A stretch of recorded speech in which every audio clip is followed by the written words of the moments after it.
We're live. So We got the same shirts up, man. you do? The the green and blue. You got that behind. I got here. Yeah. I got. Oh yes. Yep. I got that. This is actually my favorite one of the ways that they've done. Yeah, same. I like. Same. Yeah.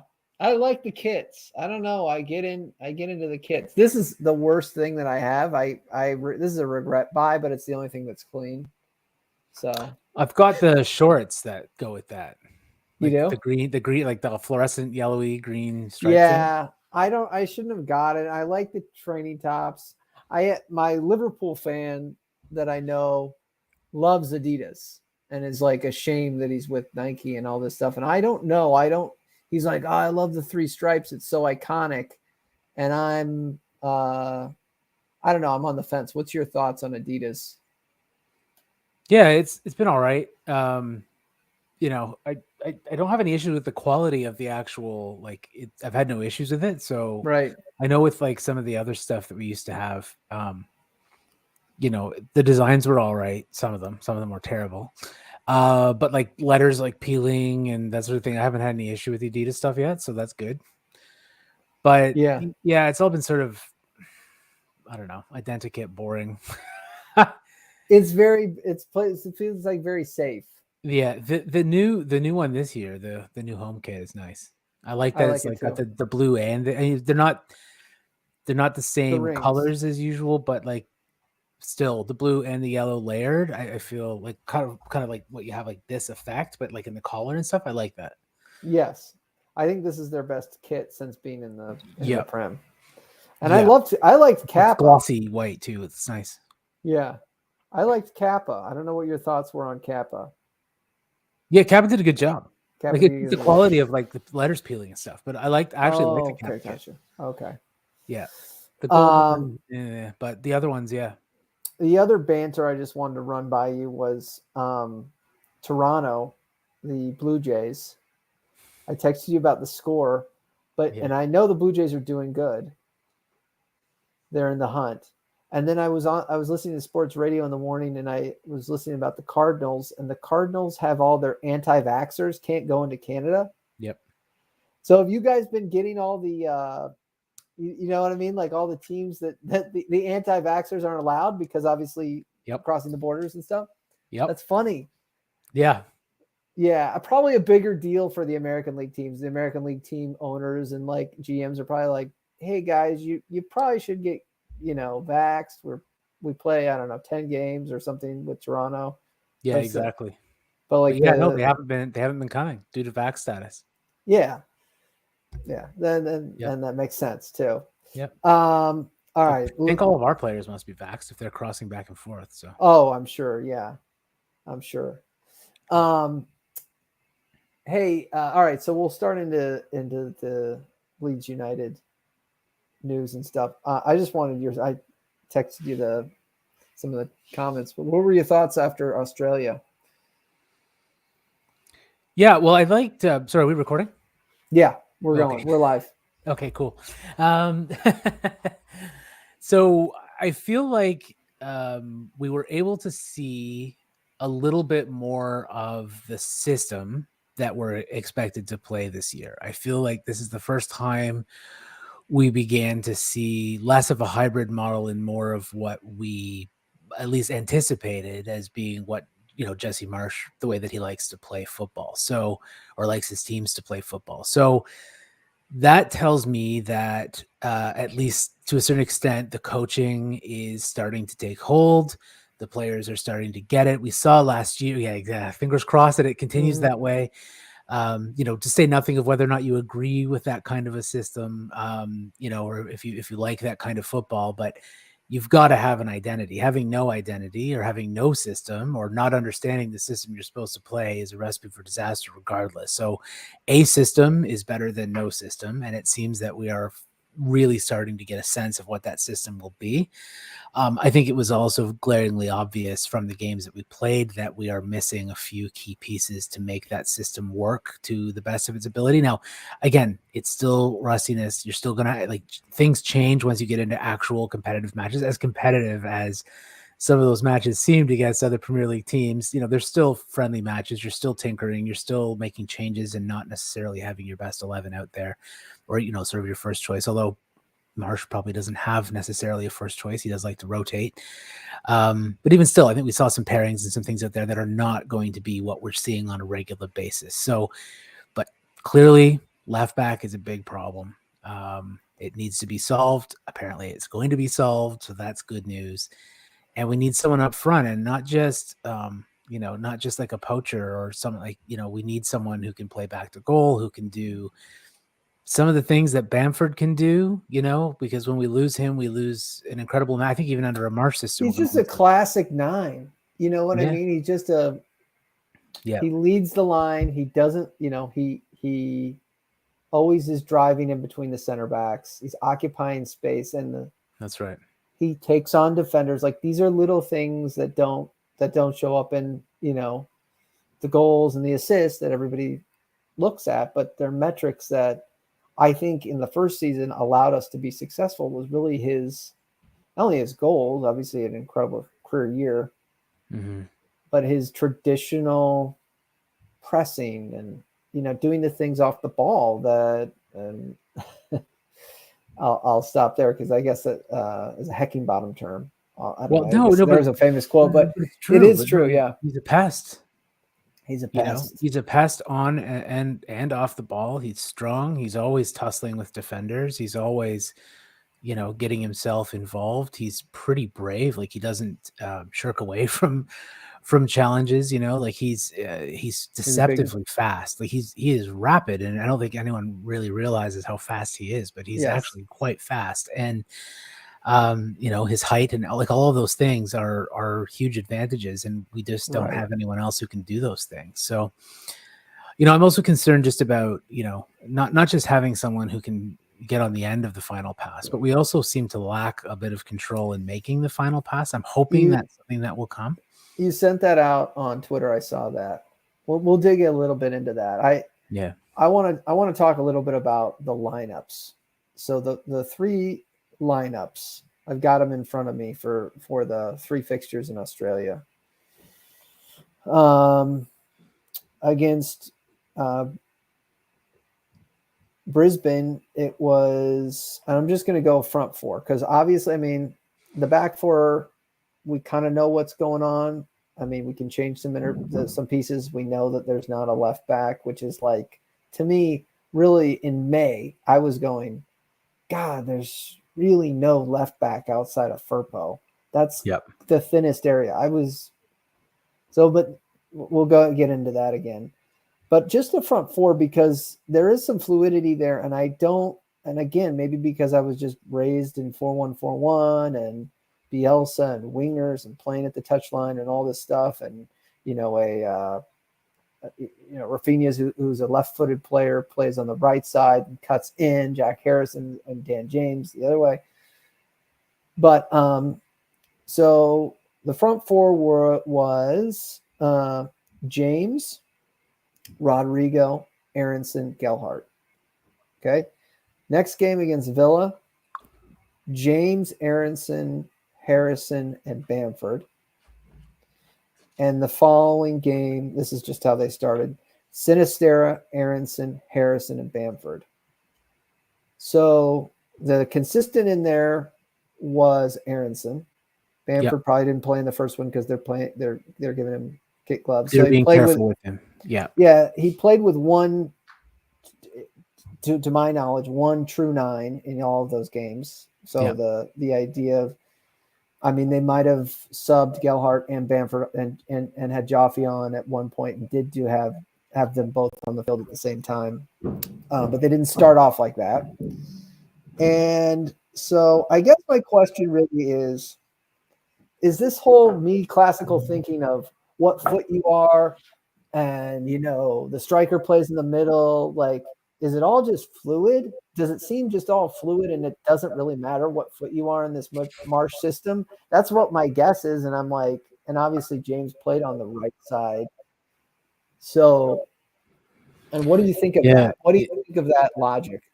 Well, it seems to me like they all have at least sort of a starting position, but because everyone's crowding the middle, it sort of gets erased, right? So Yeah, you just sort of are where you end up. I mean, that's sort of the nature of chaos ball is that you create enough chaos and then just sort of pop up wherever it happens to be. I mean, you're not with Bielsa, it was so organized because we were always pressing against, against other players, right? Man right. for man pressing. And this we're, more playing as Marsh would say, like against the ball.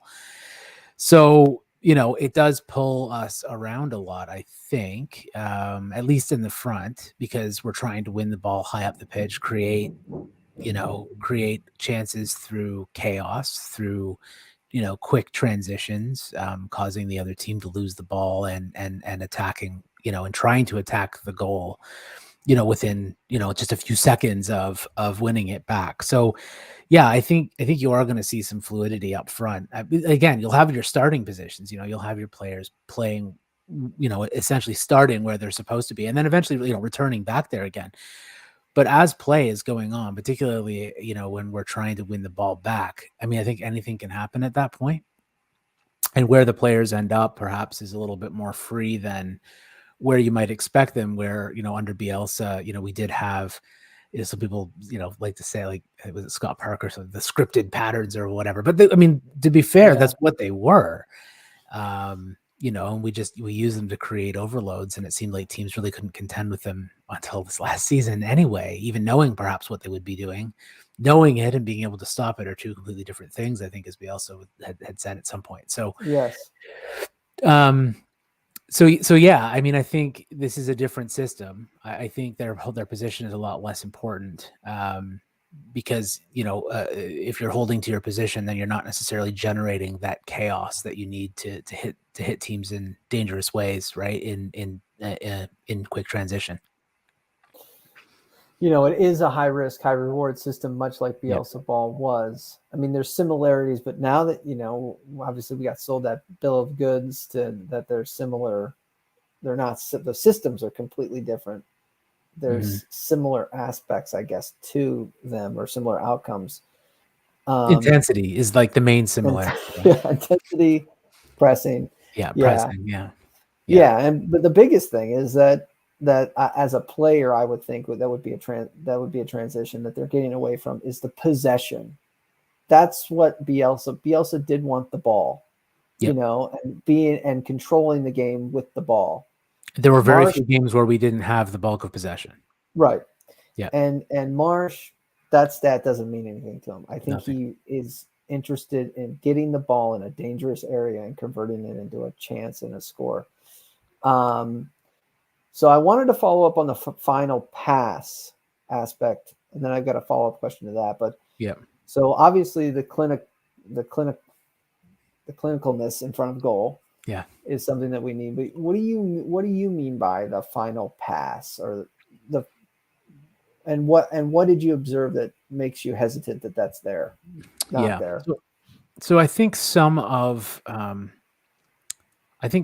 the time where we were in a position to make a dangerous final ball for someone to latch onto in the box, there was perhaps it was the wrong ball or the wrong decision, or the runner wasn't running in the right direction. There were certain passes that looked on that either weren't followed through because the runner, it may just be a miscommunication thing or a lack of familiarity at this point. I don't know if it's necessarily a lack of creativity. It could be.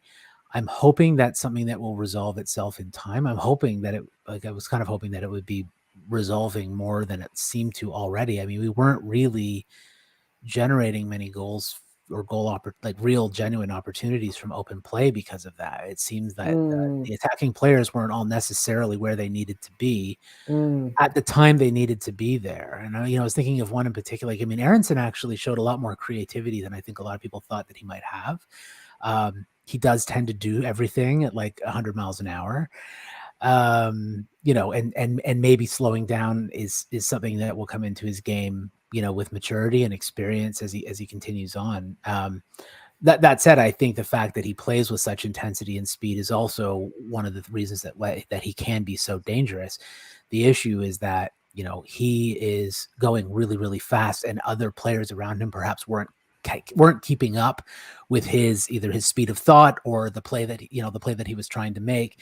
And so, by the time, that final ball was being put in, either by him or by anybody else, it wasn't generating the clear chance that it had the opportunity to generate. I think the chances were getting shut down. The ball was maybe a little bit too wide or too far. It was hit too hard. Gotcha.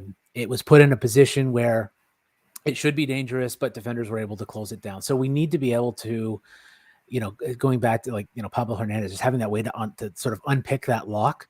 And we're not going to get there as often as we should just by playing at 100 miles an hour. And I'm not saying that because of Aronson in particular. Actually, I think of all the players, he was one of the most outstanding on the team for all of the matches that we played. So I was quite impressed with him, as I thought it would be, because as we discussed in the last pod, I've seen him perhaps more than other people have, not more than you, but I've seen him perhaps more than some other Leeds fans have because of being over here and seeing the national teams play each other, more often. So I was quite happy with him, but other players too, also sort of doing the same thing. And it feels to me like we don't necessarily have creativity or a sense of what to do with possession when we have it, other than to break and attack as fast as possible. And that doesn't always lend itself to sort of that creative final pass and everyone being in the correct position at the right time to unpick that lock of the defense. So I'm hoping that's something that will develop as well as the players get a bit better understanding of one another. But right now it seems that we're almost a victim of our own transitional ball, in the sense that we're not quite clicking yet. I'm optimistic that we will in time, but it remains to be seen. Yeah, I am optimistic. I believe that this will all come together. I am interested in whether you, as I take the pulse of Leeds fans take it with a grain of salt on Twitter and social media and other places, other podcasts. I'm getting the sense that the fan base, a section of the fan base hasn't buy into Marsch Ball. Yeah. If Marsch, and he's gotten a lot, as a independent person over here, I'm like going, well, he's gotten a lot of transfers. He's quite honestly probably gotten more than Marcelo did. We'll never know if that is the board not giving Marcelo what he wanted, or Marcelo just loving his players. Probably a bit of both. Being stubborn and picky, and being stubborn and picky, and if he were to get everybody he wanted, do you believe in Marsch Ball? Would it work? I mean, what's your gut say? Do you think it works in the Premier League? It's different. I think it's different than Ralph Ball, which really wasn't. I mean, that United team, no one was really bought in. He was like a substitute teacher. And then Hasenhüttl is the other gentleman from the Red Bull Network. Mixed. I mean, it's times like Southampton looked good, and then there's times where it's like, what the heck happened? You look at Southampton's free falling. So, and I don't know if that's a product of his personality or what. So I guess my question is basically, do you believe in Marsch Ball? Can it work? It's an excellent question. I don't. I'm still skeptical as well. Only because we haven't really seen it click and work yet the way that it's allegedly supposed to. Not with us anyway. I mean, Marsch has had success in certain circumstances. The biggest job that he's had prior to coming to Leeds at Leipzig was not a winner for him. They did okay, but when you're Leipzig and you have that network and that kind of money, you need to be doing better than okay. You need to be doing very well, not necessarily winning everything, but you need to be doing well. And they just weren't. And, he sort of, after the fact, sort of threw up his hands and said, well, it just wasn't the right place for me to be. I guess that remains to be seen. The quote was, I guess, do you want me here or something like that? You know, it's like, am I the right fit? Am I the person that you wanted? And Right. I said, you know, Right. And I an guess it amicable remains to be split. seen, Yeah. here, whether it's the right fit at Leeds or in the Premier League. I mean, I think I said on the last pod, like I think he's got the correct attitude in the sense that, he wants to play aggressively. He wants to play in a way that is attractive in its own way. I mean, not attractive like Bielsa ball, but in its own way, in the sense that it's high energy, interesting to watch, because of the energy and the fact that they're fighting hard all the time. I mean, that's something that people want to see, especially at Leeds. We like players that fight, for the shirt. We would never appreciate a team that sort of sat back and just soaked up all the pressure and tried to hit on the break every once in a while. The high pressing thing, I think, is something that Leeds fans generally will appreciate. But in terms of the success, I mean, I think the Hassan Hoodle example is a good one. Because I think Hassan Hoodle is a good tactician in his own way, but there are limits to what I think the system can do, and I think there are limits to what a club like Southampton can do, just as there are for us right now. But I would suggest, and with apologies to Southampton fans, Leeds are a much bigger club. Recent past notwithstanding, but like in terms of global fan base, our ability to generate revenue, like all those things, we're a bigger club. We should be able to attract more high quality players than a Southampton could. And no disrespect to them, it's a great old club, but it's Leeds is certainly one of the biggest, if not the biggest club outside of the sort of the big six, more in line, with clubs like Aston Villa or whatever, as opposed to, and I'm sure everyone will find that comment to be very popular. But that's sort of the stature of the club, like in terms of global recognition and everything. So, yeah, I think we probably will be able to build a better squad than Southampton can. The system itself, however similar or dissimilar they may be, I mean, again, I guess we have to find out. I think there will be a lot of similarities. I think that the floor has been raised, but the ceiling has been lowered. So I think we will be successful in the sense that we're probably not going to have to look over our shoulders. I think there are some games where we will tonk other teams, but I also think there are games where we may get smashed. This is not, we're not going to be Wolves or Brighton where we're like constantly getting 1-0 or 1-1 or that sort of thing. I mean, of course that's going to happen too. Games do happen that way, but I don't think we're going to be in the same position as them where we're, just grinding out draws everywhere we go. I think we're you fancy our ability to create chances. Yeah. Due to our ability to create chances. Yeah. And I think we will create a lot. And at some point in time, they got to go in. Right. So I think there's an opportunity for us potentially to score goals. We haven't really seen it yet, but I think it will be there. Again, I think we need those few extra little pieces, another attacking player, and then someone at left back who, is able to do both jobs, defending, which I think we found is a real weakness. But we also do need someone who can go forward.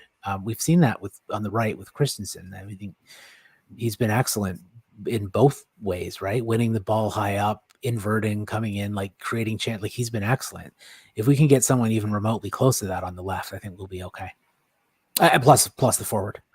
All right, so that's a good transition into the sale of Leif Davis. To me, I mean, the rumors of an attitude problem, I guess, but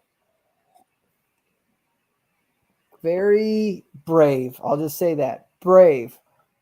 Knowing what's going on with and what has the history of Junior Firpo, knowing that the weakness is out wide. This is that was a brave sale. Again, I eyeball test, not a soccer football tactician, expert, evaluator. He looked okay sometimes. He looked good a couple of times. He was very quick under Bielsa in the championship. He was rapid. He seemed to be, and this is a baseball term, toolsy. He seemed to have some tools Yep. They were unrefined. He was raw. So, anyways, they sell. Punchline is they sell him. Boy, that's confident because now it's like it just gets just one. It's just thinner, and now it's like We currently have zero have we seen available this left back. movie before? Like it's like is this like the striker thing where Yeah. oh no, but Yeah, we have anyways. 0 available left backs right now. I mean, it's. I don't know. That's just so brave of them. I don't know. So this brings me to my other idea, and this is just me being okay. Well, if the foot doesn't matter what foot you are up front, could Bill Ayling play on as a left back? Is that a different can of worms? You're probably going to say that is. Could Cody Drame play as a left back? That's the one. I don't know. Is that where you okay? That's what I've been wondering about. But and I don't know the answer to that. It's hard to know because I think the only wide players in the system that we're playing, the only consistently wide players are going to be the fullbacks. Going forward, if do you want your fullbacks inverting regularly? I mean, if you're playing an opposite-footed fullback, the idea is that they would be inverting, so then they have the right foot for playing balls into not crosses, but playing balls through the middle or shooting. Is that what we want them to do? And is there a disadvantage? Well, I think to he them wants having them to the go in the opposite middle foot in terms of defending, because their weak foot is now on the wing. So if they're getting attacked down the wing and their weak foot is the one that's on the wing, like does that impact their ability to defend? I mean, it might, but I don't know how 2-footed. I mean, Bill's not. I think we know that, but I don't know about Drame if he's capable of it or not. But look, and I don't know enough about Christensen. No, I don't. I think he's a lock for right back. I mean, I think Luke Ayling's I don't know, but future it is his dexterity in his feet. Yeah, I'm not sure. And we don't know when Stuart Dallas is coming back either. I mean, they have to get a left back. I mean, we can certainly talk about what options we have at the club right now. They have to get a left back. They just have to. And then other than that, you're looking at Harrison moving, or Dan James. Yeah. And it's like, are you playing an inverted winger? What's going on here? And obviously it seems like you're really valuing it going forward. To your point about the shooting and putting balls in the middle, that's definitely obviously Marsch wants them. He wants the instead of the he wants them going into the middle. I don't know. It's again, and it's something that I brought up in the last time we talked was, they're not dummies. These people, no, this is their career. They're not, they're smart guys. They're smart football people. What are we not getting, or are they just really confident that they're going to get a left back that's serviceable? I don't know. Well, I mean, I think they are. I'm quite confident that we will get a left back. I mean, today we were linked with Philip Max from PSV. Very attacking left back, very Firpo-esque, with the exception that, like, it just in terms of being very, very good going forward, being a little bit suspect in defense. But like an incredible creator, which is something that, as we were just discussing in the last little bit of the pod here, like we do need someone creative to unpick the lock, right? So as a left back, sort of laying on a significant number of assists. I don't remember what the number was, but it was sort of eye-popping, the amount this guy gets involved in goal creation. So, I mean, that's good. I'm still concerned about the defensive aspect, but I think at least that would be a left back that would do a job and may get skinned from time to time. And we would hope that, the fact that we have, two midfielders playing in a pivot to come back and help cover in the box or at the edge of the area or whatever. So you'd hope that the system is able to account for the fact that maybe the fullbacks might get skinned, or at least on that one side a little bit. I think like with Leaf Davis or, with trying to stick one of the non-left backs at left back, one of the center backs at left back, we are likely to get, skinned there more often than having even a mediocre defensive specialist left back. Like, I mean, I think having someone that actually is a left back, is going to be better than having someone who is not a left back playing there, no matter what. Right. Yeah. It's just not, I mean, I think you're hindering development too. And then you're stretching. It's just, it's a slippery slope of the square peg round hole that we've always, That's it. The entire fan base has been talking about for the past year because of the injury crisis that happened last year. And even the Marcelo's small squad that he liked. So yeah, you're sticking Stroik out there. You're sticking Leo Helda out there. Yeah. I mean, I don't know. They're big. I think, does he like big guys out there? Because now I'm thinking Maybe. Rasmus is a big. He looks like a center back. Yeah. Yeah, I just think, and then you have the four center backs. They've been injured. I mean, this is like, I like all of them when they play.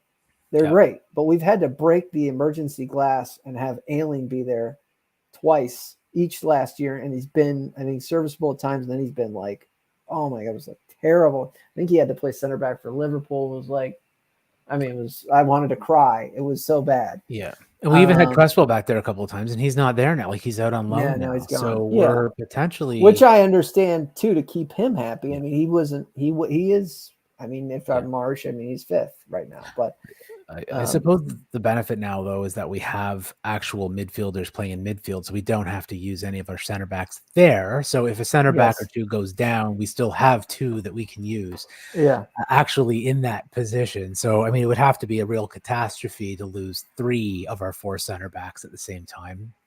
Touch wood. Yeah. It's possible, I suppose, but I think we're well covered there.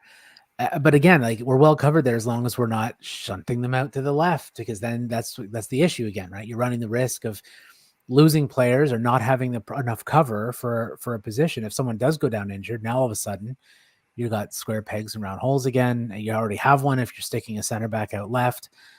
Yeah, we just need to get a left back. And I don't know if it's Philip Max or if it's somebody else. They need to be serviceable. They need to be at least, moderate to decent in terms of their quality.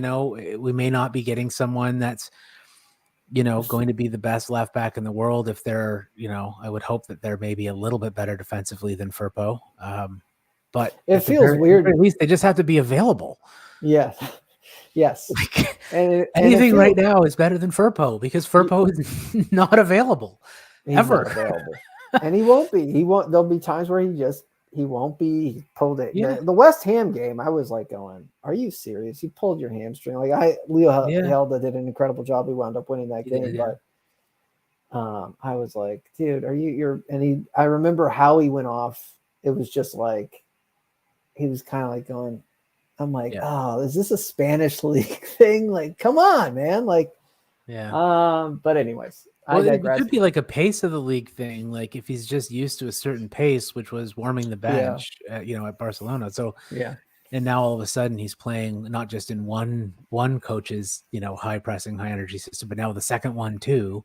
Yeah. He's just breaking down. Like, and he's asked to cover. I mean, yeah. I guess somebody I saw and we talked about this, that he's not technically worried about everything behind him, but he's asked to cover that entire flank. I wanted to, speaking of availability, I wanted to transition to somebody that is always available, Jac Harrison. I mean, this guy's like, you can't kill him. To me, he's like fit as they say, fit as a butcher's dog. Yeah, he's cut, jacked, and works hard, trains hard, does everything the clubs ask, and it's and Dan James was brought in late last in the transfer window, the summer transfer window, and I was going, oh, well, Dan James, I think they're going to be competing now, and I don't know what's going to happen to him. He's not as quick as Dan James. Bamford gets injured. Dan James plays striker most of the season, and Harrison is fit. and then Yeah. he plays. Yeah. And now he's like a senior member of the team. I guess there's some rumors of Newcastle sniffing around. So I just want your thoughts on Jac Harrison in the team. Can we do you think it's like one too many if Jac Harrison does get a transfer?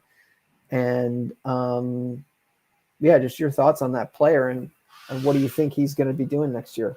Yeah, I've got a lot of time for Jac Harrison. I quite like him. I think that, like a lot of players, he didn't have a great season last year, and yet he still found himself amongst the goals and one of our top producing players, right?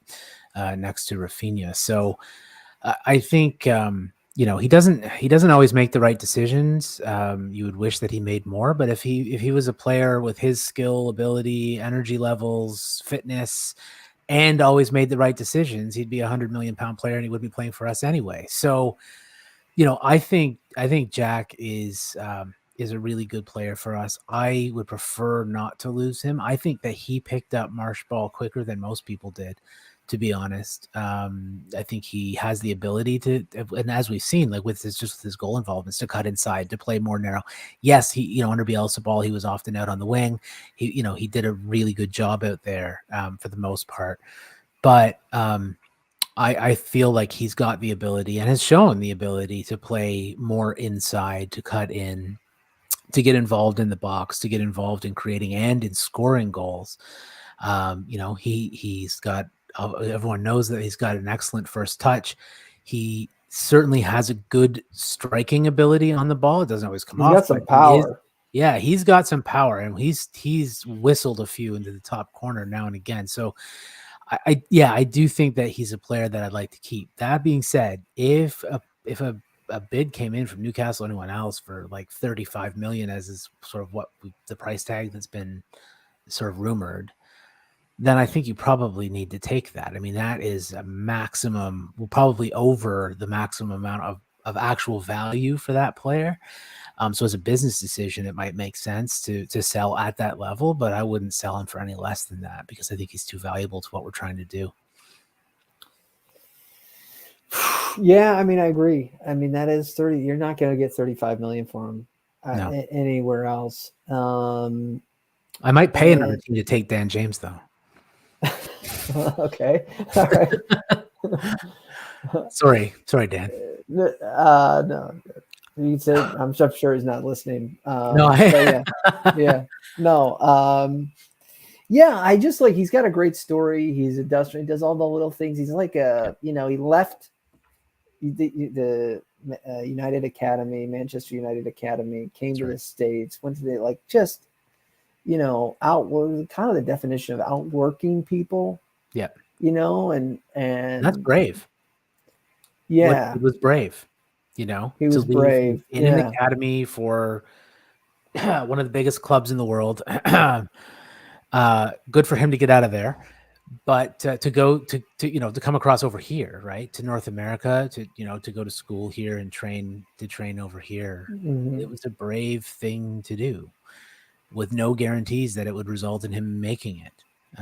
Not that he had guarantees anyway, but I mean, it's a different cultural situation. Over there, if he doesn't make it at Scum, then he might get picked up by a lower league team and work his way up like Ailing or whatever, what he did with Arsenal.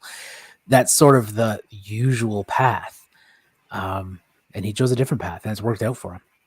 Because of hard work. I think you're right. I think he's outworking everybody, and that's the key to his success.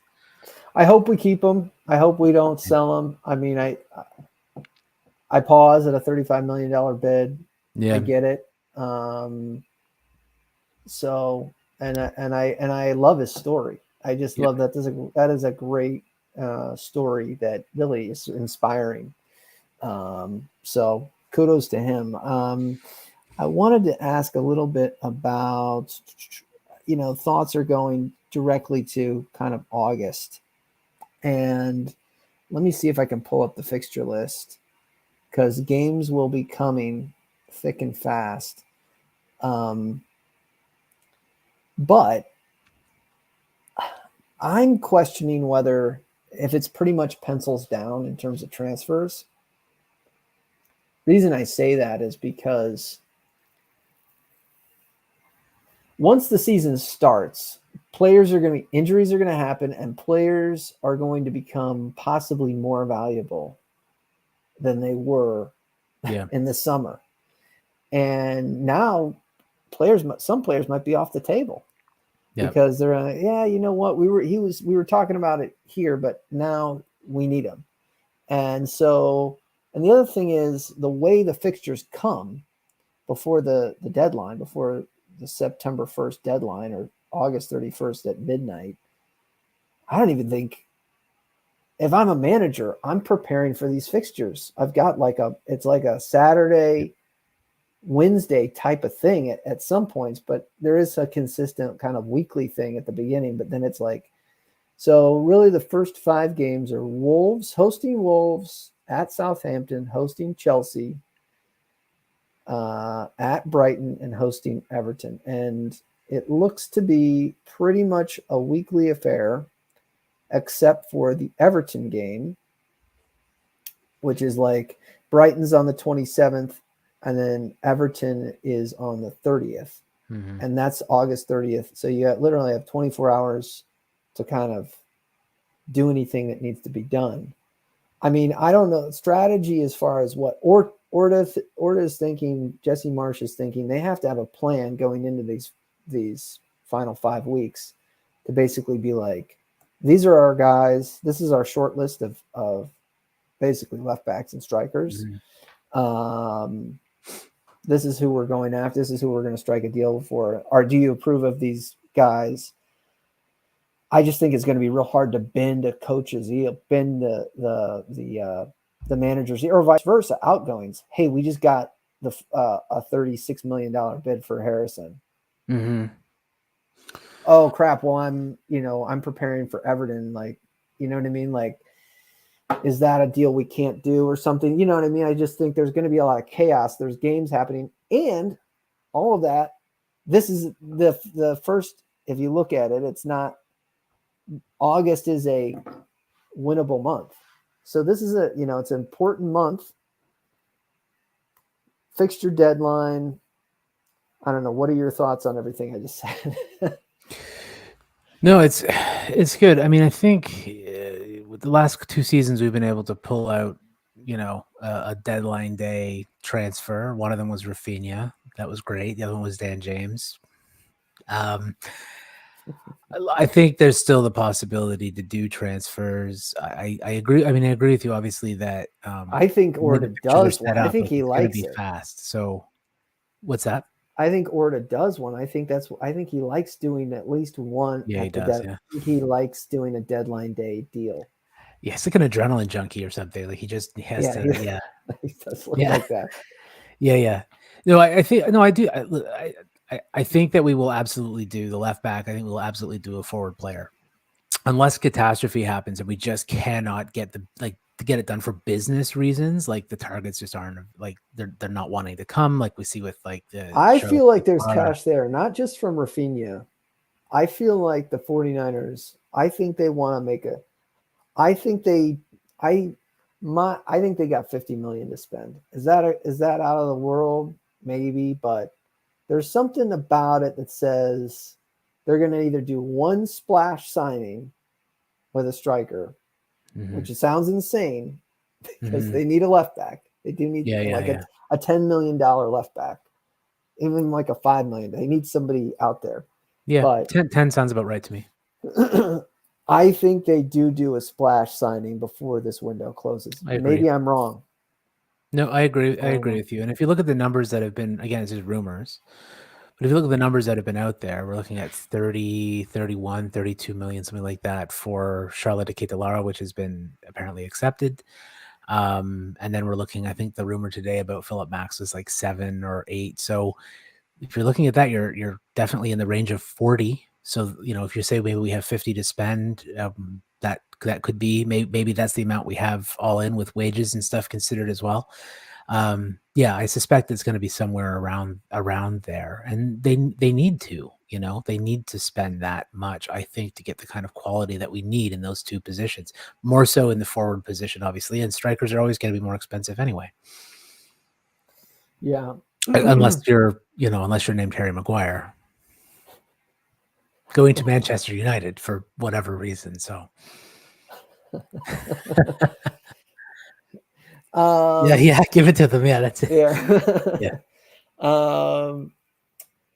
Yeah, I'm optimistic that we get somebody in. I think Orta is he does look like an adrenaline junkie. He looks like he's he's always just dark circled. Maybe it's that whole the Take Us Home documentary where he was hand wringing over Dan James and he was just like looked like he was on suicide watch. Like it's just like, dude, but he does care.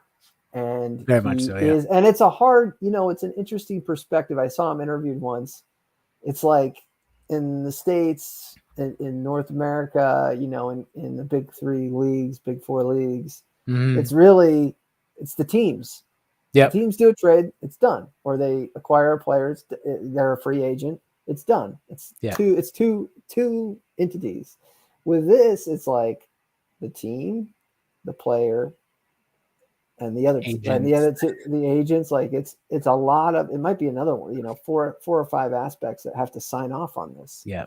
A lot of stars have to align to get a transfer done. So and we're doing a lot of like wheeling and dealing too, like just in terms of the fact, like, because we have to. We're not one of these teams that can just go and spend hundreds of millions of pounds on players and not worry about this stuff. Like we have to set up the deals in a way that makes sense, right, for us in terms of financial fair play rules, the cash on hand, what sort of fees are going to be owing to to other teams. Like, for example, we have to pay money to Rennes as part of the transfer of Rafinha out. So, the structure of the deal allegedly contains some things where Barcelona was going to cover the cost of the agent so that we didn't have to, and so that we weren't be paying the same. Like, those things are really, really there was some bad blood with RB Leipzig and Adams. There was another player that we didn't pay or something like that, but there was legitimate reason, and he had to coordinate it. They had to bury that hatchet to, it's just it's really interesting. European football leagues and different leagues. And I'm sure their tax codes and all this stuff is factored in. How do you grade Orta's summer so far? Let's say he does get the 2 remaining players, and let's say he doesn't. How would you grade it? Yeah. I think before I give the grade, I think I'll just sort of give my explanation for it first. So I think that he's done a good job getting players for the positions that we needed. We have not managed to get at least who were rumored to be our first choices pretty much at anything. So like we were going after, apparently going after Cody Gakpo. We ended up getting Louis Sinister. Now Sinister is a good player, no problem. Was Gakpo actually our first choice, sort of for that position? I don't know. The rumors suggest that it was. We've not been able to land, Charlotte de Ketelara. Is that Orta's fault? No, not necessarily. Although you would wonder why we're going so strong and holding out for a player who apparently wants to go somewhere else. Do we have other irons in the fire? It seems like we might, but we don't seem to be pulling the trigger on them either. So, I would say that the fact that we ended up getting the positions filled that we needed, sort of augurs well for us. And he would get higher marks for that. The fact that it seems that we've not necessarily been able to land the actual players that were our first choice for those positions. If in fact that is true, and I'm going to go on the premise that it probably is true.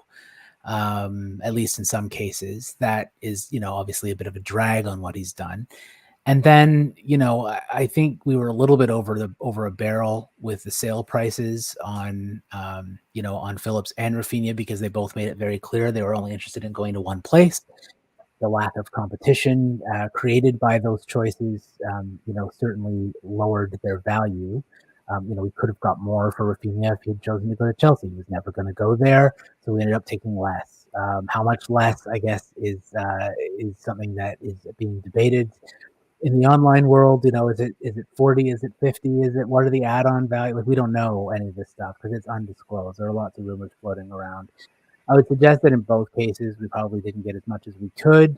I don't know how much of that is Orta's fault, but he is the guy with the, in that position. So we're going to have to, we're going to have to assess him on that basis. So I would say probably something along a B minus, somewhere in that range, because again, that could be revised down if we fail to get the left back and the forward.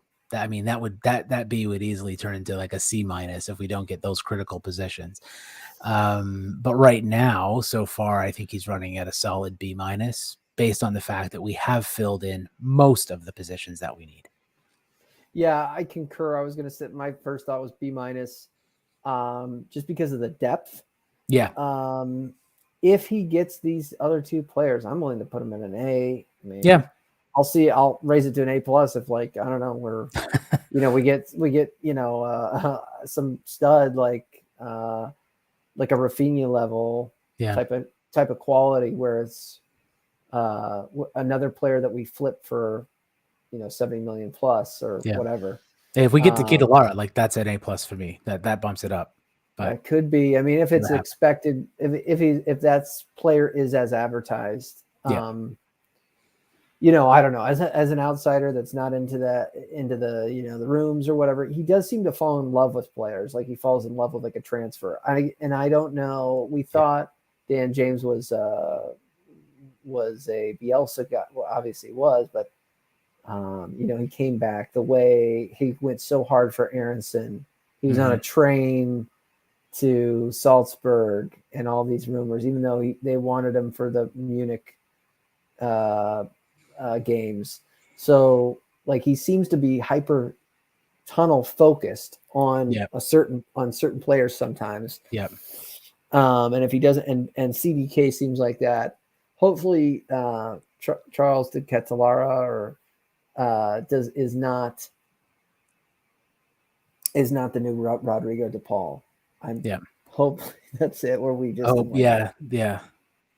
and I guess we'll see what happens with Milan. But this thing is dragging on, almost to the point where you're saying it's getting boring. But it would be boring if I didn't want that particular player. So I think it'd be an excellent fit for us. That's the thing. So right, and he's fluid. He seems to be could play wide, central, both wings. He's tall, graceful, Bamford-esque in a lot of ways. But probably more versatile, even if not quite as refined. Yes. Yeah. God, that would be awesome. Yeah. Yeah. I can't wait for the start of the season. I'm so stoked. I'm stoked. I can't wait for hosting Wolves. I can't wait for the new players to kind of see Ellen Road and it fully packed. Hopefully, and their ability to buy into Leeds. Yep. Just wanted to go through some of the topics we talked about beforehand. I think we covered pretty much everything. I think so. Yeah. So, all right. So out of the 5 fixtures, how many points? I'll go over the list. Let's go over them again. Yeah, because I do want to. Wolves hosting Wolves at ER. We're at Southampton, hosting Chelsea. At Brighton, hosting Everton. I mean, okay, that's 3 points right there. Everton. I hope so. At Brighton's been tough for us. Brighton's been tough. Yeah. Hosting Chelsea, I mean, you automatically go, well, you can't. I mean, the proverbial phrase is free hit, but we'll see. Southampton at Southampton. Yeah. And then hosting Wolves at the start. So I'm going 7 points. 7 points. Yeah. I'm gonna go. Okay, go ahead. Oh, you want to know what they are? Okay. Yeah. I think we'll win on opening day. Okay. I think we'll draw at Southampton. I think we'll lose when Chelsea come. I think we'll lose away at Brighton. And I think we'll beat Everton. So 3 points from Everton and Wolves and 1 point from Southampton. I'm optimistic. I'm gonna go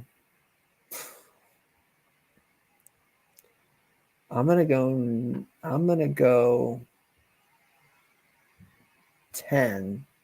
Mm. I'm gonna go win on opening day. Southampton's a tough one just because it's away. I'm gonna go win at Wolves, loss at Southampton, win at win at Wolves, win at Southampton, draw with Chelsea, lose to Brighton, win at Everton, win hosting Everton. Win at Ellen Road against Everton. Wow. Yeah. Okay. So we're only dropping. I'm really hoping yes, and at only Chelsea and Brighton. Chelsea and Brighton, and I don't know. I'm hoping that Chelsea game is a draw, is a sneak, we sneak points there. Yeah, that would be cool. That would be really cool. And the rest of the this whole list really before the World Cup is winnable. If it starts to get like if we get a bad August, if let's say we get an August where it's like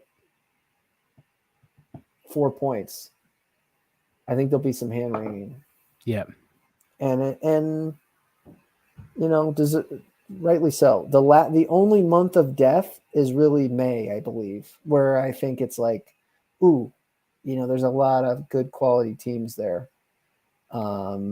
Man City, Newcastle, West Ham, Tottenham. Yeah. And Newcastle, I think, is going to be good. Man City, Newcastle, West Ham, Tottenham. I think that'll be it. I think if we're dying for point like that won't be. If we're sitting at 17th and we've got those 4 up coming up, it's going to be worse than last year, I think, as far as what we can expect. And probably Marsch is fired. We're doing another we've got another system. So that's a long ways away. I would suggest if we're 15th or lower and things don't look great, that he'll be done by the World Cup. But if we're doing better than that, I think he'll be around. Last question, and we can get into this later too. How do you feel about the Canucks in the World Cup? Can I call them the Canadians, Canucks? Your national team. How are you feeling about your group? And when at first you said Canucks, I thought you were talking hockey with Vancouver, but no, the Canadian, the Canadian national team. I think that it's a really talented team. Obviously, there's some really high quality players there. We were able to qualify, with some key players missing, like Alphonso Davies, who top of the group complications. Yeah, top of the group. We were able to win the group. Yeah, with some key players missing, like Alphonso Davies, who was away with with complications of COVID. He had some heart issues, which seemed to be resolved because he's back playing again for his club. So I think we have the potential to do well. I think it's possible that we can get out of the group. But I mean, for a team, their first time, it can always go one of two ways. You can get in there and you can be shell-shocked because you crumble under the pressure of the moment. Or there's such a good feeling around the team right now and the qualifying campaign that they could in fact rise to the occasion and outperform expectations. But I do think that they have a really good opportunity to get out of the group and to make it to the knockouts. But I don't think we'll go much further than that, to be honest, at least not right now. A lot of the really good players we have are still very young. There's still time to mature. And of course, I think there's always the possibility we can do even better at the next World Cup when it's played over here. That's true. I look forward to that. Yeah. Toronto's up, I believe, a host city. And so Toronto's a host city, yeah. And Vancouver. Yeah. So you have Belgium, Morocco, and Croatia. Yeah. I believe. Yes. Yeah. I mean, I don't know. Belgium will do well. Croatia is good. And then it's Morocco. Good, but aging, right? Like Croatia's aging. So I don't know if they're quite the force they were. So that's who we have to get over. I mean, Belgium should be a lock to top the group. But if we can manage to take some points off in that group stage, against Croatia and obviously Morocco, but I think that's the one that's going to be critical is Croatia. I'm loving the World Cup. I'm so glad that it's coming up. I think it's going to be how about really US? What are you feeling? I think it all depends on the Wales game. If they get points in the Wales game, I think that there's a puncher's chance of getting out of the group. I think it could also be very disappointing, but I don't know. I don't know how to judge Greg Berhalter. He's very polarizing in the States. Amongst the soccer community. And the U.S. versus Canada will be, as they say, tasty.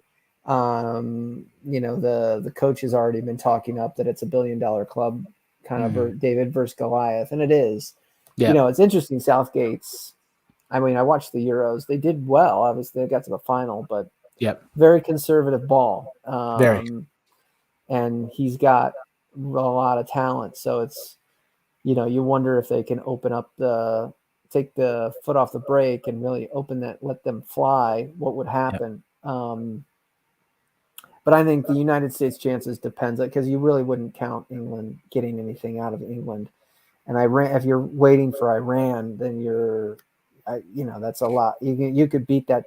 You could get 3 points and not get out of the group. So I think everything really rides on the Wales game, which is the first game. And I know I guess that's pretty much thinking of everybody, like win your first game.